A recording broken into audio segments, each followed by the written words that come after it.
श्री स्वामी समर्थ। श्री स्वामी समर्थ, जिन्हें श्री अक्कलकोट स्वामी समर्थ भी कहा जाता है, को भगवान दत्तात्रेय के 15वीं शताब्दी के अवतार श्रीमद् नरसिम्हा सरस्वती का ही एक रूप माना जाता है। पवित्र ग्रंथ श्री गुरु चरित्र में उल्लेख है कि श्रीमद् नरसिम्हा सरस्वती ने 1458 में करदावली वन में महासमाधि धारण की। वे 300 वर्षों से अधिक समय तक समाधि में रहे और समाधि से तब जागे जब एक लकड़हारा गलती से पेड़ काटते समय श्रीमद् नरसिम्हा सरस्वती या श्री स्वामी समर्थ से टकरा गया। इससे श्रीमद् नरसिम्हा सरस्वती लंबी समाधि से जागृत हुए। अब वही दिव्य व्यक्तित्व श्री स्वामी समर्थ के नाम से जाने जाते हैं। समाधि से जागे श्रीमद् नरसिम्हा सरस्वती या श्री स्वामी समर्थ ने पूरे देश की यात्रा की। श्री स्वामी समर्थ की उत्पत्ति, अभिव्यक्ति या पृथ्वी पर आगमन की दो कथाएं हैं। कोडक कंपनी के फोटोग्राफर द्वारा ली गई अक्कलकोट स्वामी समर्थ की पहली मूल तस्वीर।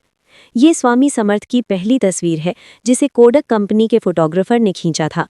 कोडक द्वारा स्वामी की तस्वीर के पीछे की कहानी पढ़ें। सिद्ध योग पेज के शीर्ष पर जाएं। उत्पत्ति: श्रीमद् नरसिम्हा सरस्वती भगवान दत्तात्रेय, ब्रह्मा, विष्णु और महेश शिव की त्रिमूर्ति के अवतार 1378-1458। श्रीमद् नरसिम्हा सरस्वती भगवान दत्तात्रेय के पूर्ण अवतार हैं। श्रीपाद श्रीवल्लभ चरित्र के अनुसार वे भगवान दत्तात्रेय के दूसरे अवतार हैं। करंजा नामक स्थान पर, जो आधुनिक लाड करंजा या करंजा, महाराष्ट्र विदर्भा क्षेत्र है, 13वीं शताब्दी में माधव और अंबा भवानी नामक एक धर्मनिष्ठ ब्राह्मण दंपत्ति रहते थे। इसी ईश्वर भक्त और धार्मिक दंपत्ति के पुत्र श्रीमद् नरसिम्हा सरस्वती का जन्म हुआ। नरसिम्हा सरस्वती की विशेषता ये थी कि वे जन्म से ही केवल ओम यानी हिंदू धर्म का पवित्र निर्गुण मंत्र का जाप करते थे। हालांकि 7 वर्ष की आयु तक उन्होंने ओम के अलावा कोई अन्य शब्द नहीं बोला, इसलिए उनके माता पिता उनकी वाक क्षमता को लेकर चिंतित थे। लेकिन उन्होंने हाथ के इशारों से ये संकेत दिया कि उपनयन संस्कार यानी मंजन, व्रत बंध या पवित्र जनेऊ धारण समारोह के बाद वे बोलने में सक्षम हो जाएंगे। वास्तव में मंजन संस्कार के बाद वे सभी पवित्र वेदों यानी हिंदू धर्म ग्रंथों के सबसे पवित्र ग्रंथों का पाठ करने में सक्षम हो गए और यहाँ तक कि उन पर व्याख्यान भी देने लगे। ये 7 वर्षीय बच्चे के लिए असाधारण था और गांव के कई वरिष्ठ विद्वान ब्राह्मण उनसे सीखने के लिए आने लगे। सभी विद्वानों को अत्यंत आश्चर्य हुआ जब वेदों का उल्लेख किया गया। श्रीमद् नरसिम्हा सरस्वती भगवान दत्तात्रेय अवतार, त्रिदेव ब्रह्मा, विष्णु, शिव का अवतार। श्रीमद् नरसिम्हा सरस्वती गंगापुर में लंबे समय तक रहे। उन्होंने अपने प्रवास के दौरान अपने भक्तों की सहायता के लिए कई चमत्कार किए।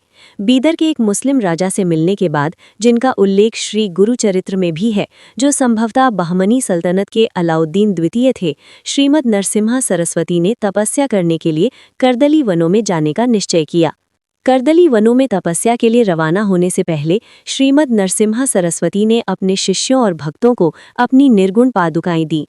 श्रीमद् नरसिम्हा सरस्वती के शिष्यों ने उनके लिए फूलों का एक तैरता हुआ आसन तैयार किया, जिस पर वे पाताल गंगा नदी की धारा की विपरीत दिशा में विचरण करते हुए करदली वना में विलीन हो गए।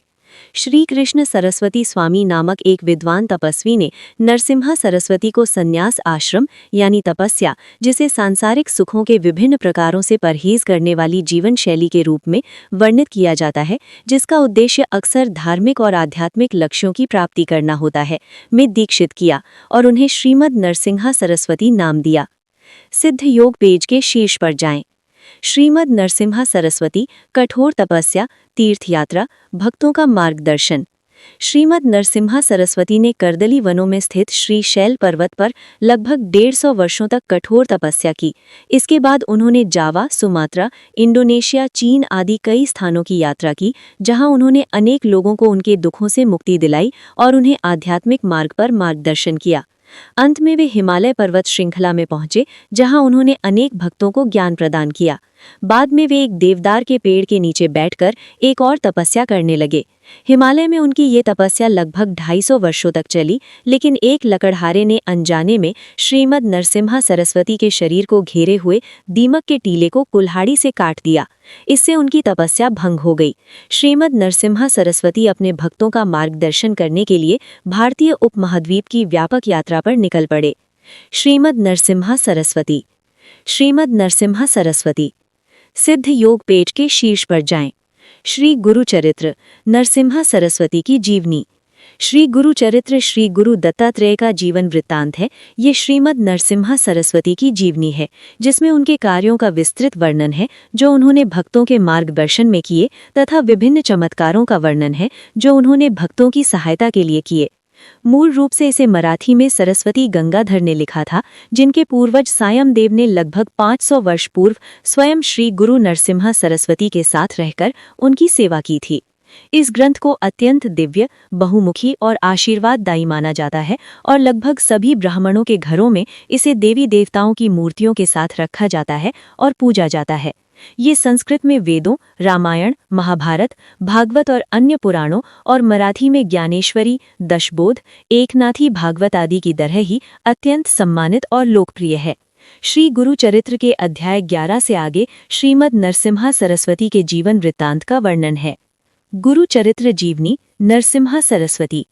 श्री गुरुचरित्र नरसिम्हा सरस्वती की जीवनी। श्रीमद् नरसिम्हा सरस्वती की मुख्य शिक्षा ये थी कि ब्राह्मणों का जीवन प्राचीन शास्त्रों में दिए गए नियमों से पूर्णतः सुरक्षित है और सुख और अंततः मोक्ष यानी आत्मा की अंतिम अवस्था, जहां आत्मा पुनर्जन्म के चक्र से मुक्त हो जाती है, प्राप्त करने के लिए उन्हें अपने दैनिक जीवन में इनका कड़ाई से पालन करना चाहिए। उन्होंने अपने शिष्यों को इन नियमों का पालन करने के लिए प्रेरित किया। इससे उनके आत्मविश्वास और आत्मसम्मान में वृद्धि हुई, जो उस समय अत्यंत आवश्यक था जब एक विदेशी संस्कृति का आक्रमण चल रहा था।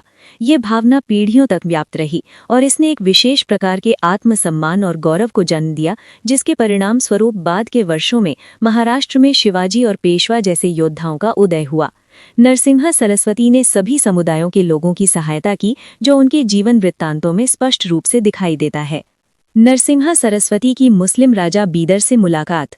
श्रीमद् नरसिम्हा सरस्वती के जीवन की एक महत्वपूर्ण घटना उनके अंतिम समय में बीदर के मुस्लिम राजा बीदर से हुई थी, जिसका वर्णन श्री गुरुचरित्र में भी किया गया है। संभवतः वे उस समय उस क्षेत्र पर राज कर रहे बहमनी सल्तनत के अलाउद्दीन द्वितीय थे। राजा श्रीमद् नरसिम्हा सरस्वती के पास इसलिए गए थे क्योंकि उनके शरीर पर एक छाला था जो ठीक नहीं हो रहा था। किसी भी चिकित्सक द्वारा इलाज न मिलने पर उन्हें श्रीमद् नरसिम्हा सरस्वती से मिलने की सलाह दी गई थी और उनसे मिलने के बाद वे ठीक हो गए। गुरु नरसिम्हा और सरस्वती की मुस्लिम राजा से मुलाकात। गुरु नरसिम्हा सरस्वती की मुलाकात एक मुस्लिम राजा बीदर से हुई।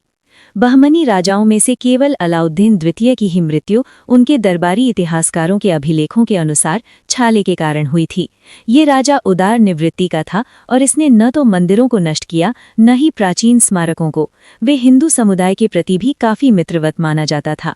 मुस्लिम राजा से मिलने के बाद श्रीमद् नरसिम्हा सरस्वती ने सोचा कि उनकी प्रसिद्धि इतनी बढ़ गई है कि अब हर तरह के लोग आने लगेंगे और उन्हें और उनके शिष्यों को परेशान करने लगेंगे।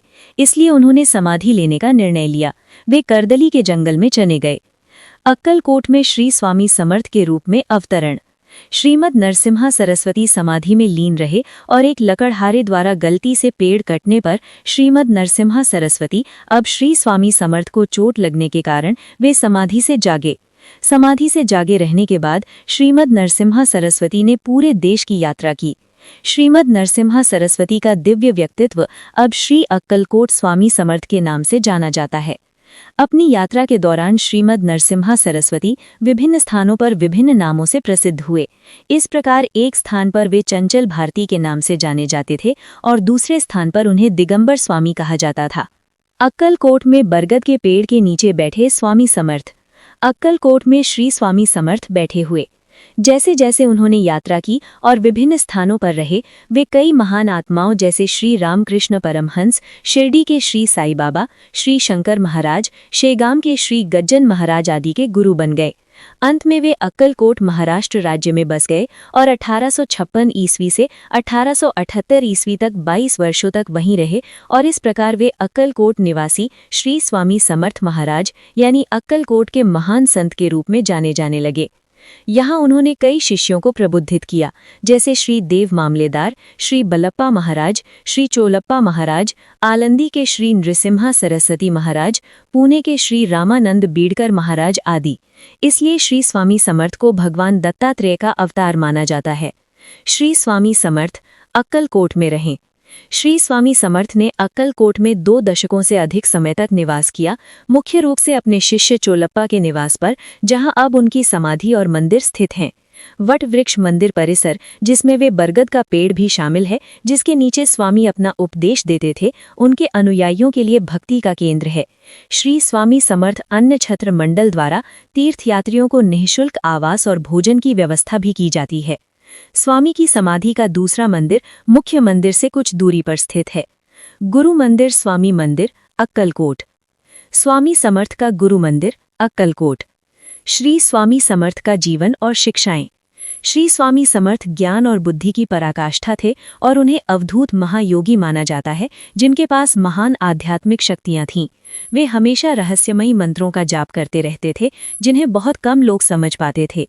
उन्होंने समस्त सृष्टि के साथ एकात्मता का भाव व्यक्त किया।